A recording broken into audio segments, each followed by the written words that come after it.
Hi there, it's Spencer with nichepursuits.com again for my second video update on my iPhone app business project. And yes, I haven't shaved in a couple of days, and I think I've gained about 10 pounds since the last time I made a video. It was Thanksgiving just 2 days ago, and I was lucky enough to get 2 Thanksgiving meals, one Thursday and one Friday. Anyways, and made some brownies last night, which were actually quite good, if I say so myself, and had a couple of large glasses of milk with it. Anyway, so yes, I do plan on working out at the beginning of the new year, but I plan on also enjoying the holidays coming up, so expect another 10 pounds to probably come on as well. Anyways, back to the iPhone app. I was looking at the bids from Elance, and I've actually gotten, I think, something like 20 bids on the project that I've posted, and reality's starting to set in here that it's going to be quite an expensive project, and actually more expensive than I expected or had hoped for. And so I'm having doubts as to whether I really want to go into this project.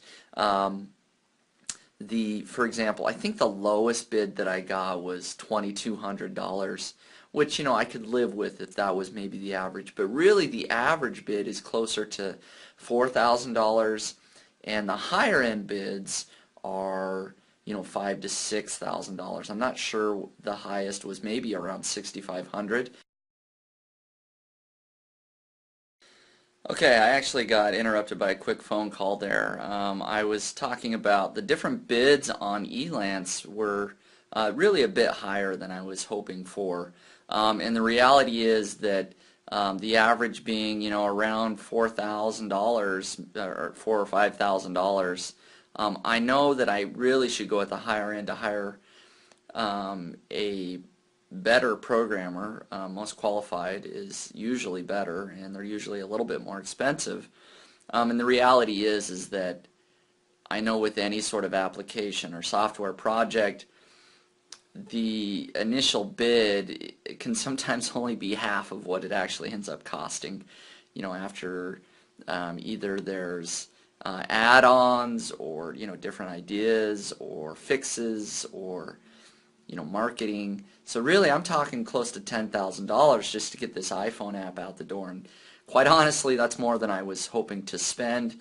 You know, I'd be happy to spend that if I felt like this was an excellent idea, that, you know, my heart was really set on this. But as you're all aware, I'm kind of doing this just to walk through the process of building an iPhone app. This wasn't some brilliant idea that I had that I felt like is going to make me $1 million. It's just something that, you know, this drawing game that I thought would be a good idea. But I haven't really done a ton of market research, and honestly, after looking at some of the other apps out there, yes, mine I believe is still different, and could probably still do well. I just don't know if there's a huge market for this, if there's a big potential. So I'm really having second thoughts about doing this drawing game. So I may look a little bit further into the AdSense app that I was looking at doing. It's an app that allows Google AdSense publishers to check their earnings quickly and easily, plus a pretty cool feature that I believe makes it actually kind of fun to be an AdSense publisher.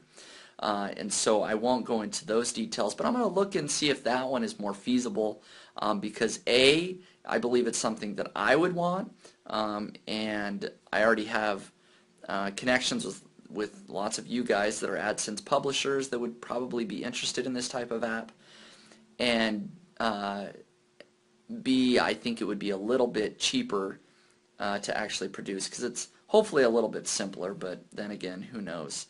So this first niche pursuit of building an iPhone app is turning out to be a lot more research and sort of figuring out what I'm going to do, or if I'm going to do anything at all at this point. So not quite as exciting as I'd hoped to make this for all of you out there. But that's the reality of business. If there's not a good idea out there, you shouldn't be doing it just to impress others or do things for others. And that's kind of the position I'm in right now, that if I don't see a feasible business idea or the true potential to actually make some money on it, I may just scrap this whole idea in the first place. So we'll see. I'm still in the brainstorming phase. After looking at some of the bids that I got back, I'm starting to think that I'm not going to do the drawing game iPhone app. So it's a lesson learned. I need to do some more market research. Getting an app out there isn't just as simple as putting something together, throwing it out, and have people download it millions of times every day. And I'm well aware of that. So, we'll see what happens. The market's difficult for iPhone apps. It's not something that you can just quickly and easily build and make money just like that. So anyways, this video is going on a bit too long, so I appreciate you watching. This is my weekly update. I hope to keep doing these at least once a week, where I make a video and talk about it for 90 days. We'll see at the end of the 90 days if I actually have an iPhone app up or not. I can't make any promises, but this is me trying the business idea out. If it doesn't work, lesson learned, we'll move on to the next one. So thank you very much for watching again, and as always, you can follow my updates and my other blog posts on nichepursuits.com. Thank you very much for watching. What I was missing all that time in England sent me aimlessly on foot or by the help of transportation.